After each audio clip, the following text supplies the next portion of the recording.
Fala, meus queridos alunos, sejam bem-vindos a mais uma videoaula.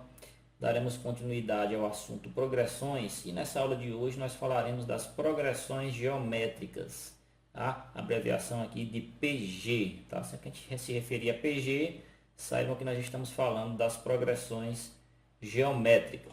Na aula passada nós falamos das PAs, né? As PAs, né? As progressões aritméticas.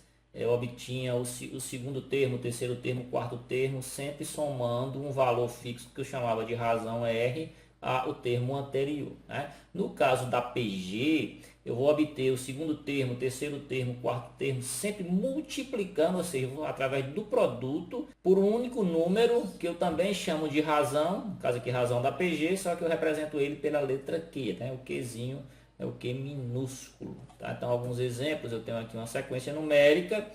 Observem que a partir do segundo termo, eu estou sempre multiplicando o anterior por 5, tá? 5 vezes 1 dá 5, 5 vezes 5 dá 25, 25 vezes 5 dá 125. O próximo termo seria 625, que é 125 vezes 5, tá? Então, nesse caso aqui, a razão Q da PG é 5, né? Toda aquela nomenclatura dos termos de A1, A2, A3, ela também permanece válida aqui para a PG.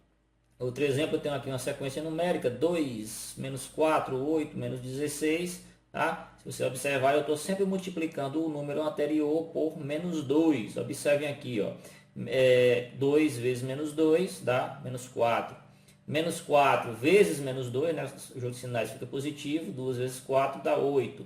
8 vezes menos 2 vai dar menos 16, ou seja, eu tenho uma alternância aqui, né? Nesse caso a razão é menos 2, tá? Sempre multiplico o termo anterior por menos 2 para conseguir encontrar o próximo termo, tá? Então aqui são exemplos de PGs, tá? Primeira coisa que nós devemos saber das PGs são as classificações que nós podemos atribuir a elas, tá? Então nós temos a classificação da PG, só relembrando lá na PA eram 3 classificações, não era isso? As PAs elas podem ser crescentes, decrescentes ou constantes. No caso aqui da PG, nós temos mais algumas opções, né? E tudo vai depender do primeiro termo da PG e também da razão da PG.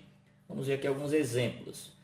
O primeiro caso é quando ela é crescente, tá? Quando é que uma PG é crescente, né? Quando o seu termo, cada termo é maior que o termo antecedente, tá? Então, por exemplo, o segundo termo vai ser maior do que o primeiro, o terceiro termo vai ser maior que o segundo, o quarto termo vai ser maior que o terceiro, o 10º termo vai ser maior do que o nono, e assim sucessivamente. Os valores, na prática, eles sempre aumentam, tá? E essa situação da PG ser crescente, ela vai ocorrer em duas situações. Primeira situação é quando o primeiro termo da PG for maior que zero, tá? A1 maior que zero, e quando a sua razão também, ao mesmo tempo, também for maior que zero. Um exemplo aqui, eu tenho 3, 12, 48, tá? Então, isso aqui é uma PG. Observem que eu estou sempre multiplicando os valores por 4, tá? 3 vezes 4 dá um 12, 12 vezes 4 dá um 48. É notório que os valores estão aumentando, então já posso dizer de cara que essa PG é uma PG crescente, tá? Então, só tirando os valores para comprovar, eu tenho aqui que o A1 é 3, tá? Realmente o A1 é maior que zero. E a razão, como eu falei para vocês, como eu antecipei, ela é 4, tá, pessoal? Eu estou sempre multiplicando os valores aqui por 4 para encontrar o próximo termo. Então, os dois valores, tanto o A1 como a razão, eles são maiores que zero, então já posso dizer de cara que essa PG é uma PG crescente, tá?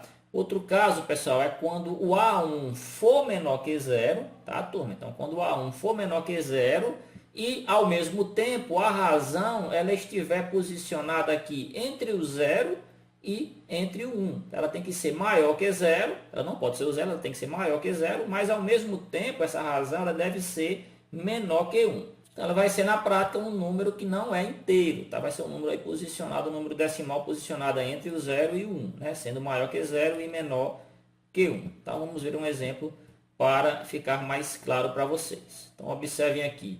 Eu tenho aqui menos 8, menos 4, menos 2, e aí a gente vai ao infinito, tá? Observem que os valores eles estão aumentando, né? Tem um valor negativo que ele está se aproximando do zero, né? Então, se ele está se aproximando do zero, ele é um valor negativo e está indo para o lado do zero, eu sei que esses valores eles estão aumentando, né? Eles estão crescendo. Então, vamos só retirar aqui os valores para a gente comprovar realmente que essa condição é válida. Observem que o primeiro termo é menos 8 ele é realmente menor que 1, tá? E como eu falei para vocês, a razão nesse caso ela não vai ser um número inteiro, tá, pessoal? Eu tenho aqui, para calcular a razão, para ficar mais simples para vocês, eu vou dividir o segundo termo, tá, pelo primeiro. Lá na PA, quando eu tinha que fazer o cálculo da razão, ou seja, quando eu não conseguia visualizar isso de maneira mais clara, o que é que eu fazia? Eu pegava o segundo termo e dele eu subtraía o primeiro. Na PG, para calcular esse valor da razão Q, eu vou dividir, tá, turma? Eu vou dividir o segundo termo pelo primeiro. Então, aqui eu tenho menos 4 dividido por menos 8. Menos por menos aqui vai dar um mais, não é isso, turma? E aí eu posso simplificar aqui todo mundo por 4, vai sobrar aqui para a gente 1 meio. Se você dividir 1 por 2, vai dar 0,5, e 0,5 realmente está aqui entre o 0 e o 1. Tá? Justamente a metade do caminho entre 0 e 1 é o 0,5. Continuando o assunto, vamos ver agora quando as PGs elas são decrescentes, tá, pessoal? No caso delas, quando elas são decrescentes é quando cada termo ele é menor do que o termo que está antes dele, ou seja, porque o seu termo antecedente, né? Ela vai ocorrer em dois casos. O primeiro caso é quando o A1 ele for maior que 0 e ao mesmo tempo quando a razão ela também estiver posicionada aí entre o 0 e o 1. Tá? Ela for um número aqui que não é inteiro, que está posicionado aqui entre o 0 e o 1. Então, um exemplo para ficar claro para vocês, eu tenho aqui a PG 842, observem que os valores eles estão realmente diminuindo, tá? Observe que o primeiro termo ele é maior que 0, ele é 8, tá? E no caso da razão, para mim obter a razão, eu vou dividir aqui o segundo termo pelo primeiro, ou seja, eu vou dividir 4 por 8, 4 dividido por 8, eu posso simplificar, vai me dar aqui 1 meio. Esse 1 meio também ele está posicionado aqui entre o 0 e o 1. Tá? Então, são as duas condições para que a PG seja decrescente. Tá? No primeiro caso. No segundo caso, eu tenho aqui quando o A1 ele é menor que 0, tá, turma? E o Q ele é maior que 1. Tá? Então, se o A1 for menor que 0 e o Q for maior que 1, eu tenho também aqui uma PG que ela é decrescente. Tá vendo um exemplo? Eu tenho aqui menos 5, menos 4, menos 20. Observem que os valores eles estão se distanciando do zero, ou seja, eles estão realmente diminuindo, tá? E as condições estão estabelecidas aqui para esse segundo caso. Pessoal, observem que o A1 ele é menor que zero, ou seja, o A1 é menos 5, tá? E a razão Q ela vai ser maior que 1. Como é que eu obtenho a razão Q? Eu vou dividir aqui o menos 10, que é o segundo termo, pelo menos 5. Tá? Dividindo menos 10 por menos 5, eu vou obter 2, ou seja, uma razão maior que 1. Próximo exemplo, pessoal, eu tenho aqui as PGs que são constantes. Tá? Isso tudo nós vimos lá, esses exemplos lá nas PAs. Né? Eram maneiras diferentes de calcular, de determinar. Na realidade é até mais simples, mas por enquanto não tem nenhuma novidade, não tem nenhum tipo diferente para nós. Né? Daqui a pouco vai aparecer.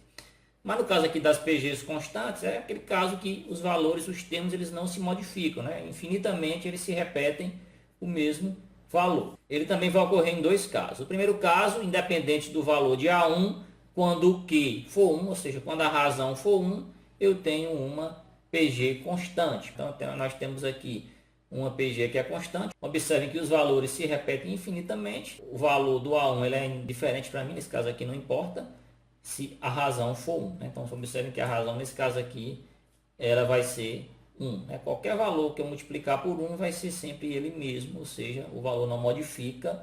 Então, é um exemplo de PG constante. Outro caso que eu também tenho uma PG constante, agora independentemente da razão, é quando o primeiro termo, ou seja, quando o A1 for 0. Tá? Se o A1 for 0, independente do valor que seja a razão, eu vou ter sempre aqui valores zeros. Por quê? Porque qualquer valor que eu multiplicar pelo zero vai dar sempre zero. Tá? Então, se minha razão aqui fosse 10, 10 vezes 0 dá 0. Se minha razão fosse aqui 1 milhão vezes 0 vai dar 0. Tá? Então, se o primeiro termo for 0, eu já tenho automaticamente aqui uma PG constante, independentemente do valor da razão. Tá? Um tipo de classificação que não existe lá nas PAs, ela é exclusiva aqui das PGs, no caso quando ela é alternada ou oscilante. Nesse caso aqui, pessoal, os termos eles são alternadamente positivos e negativos. Tá?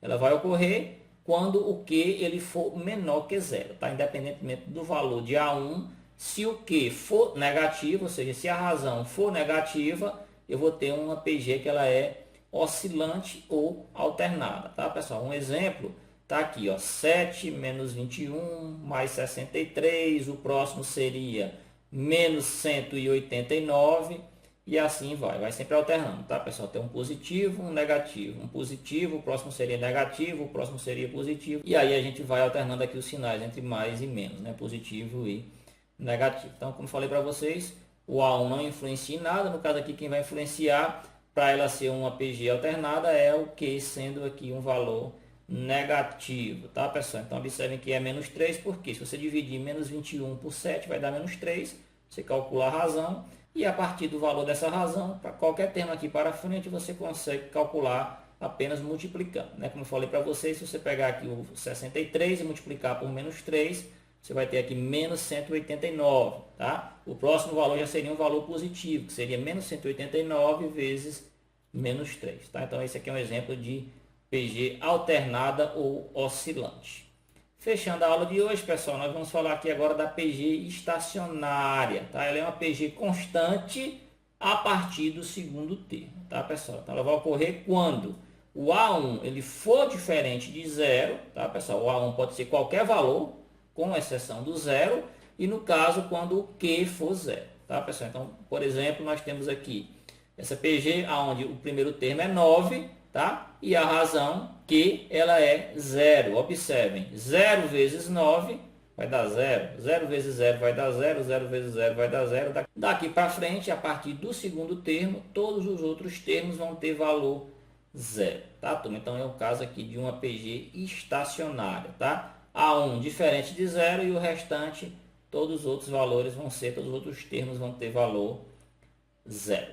Ok, pessoal? Então essas são as classificações das PGs. Então essa foi a aula de hoje, espero que vocês tenham gostado e até a próxima.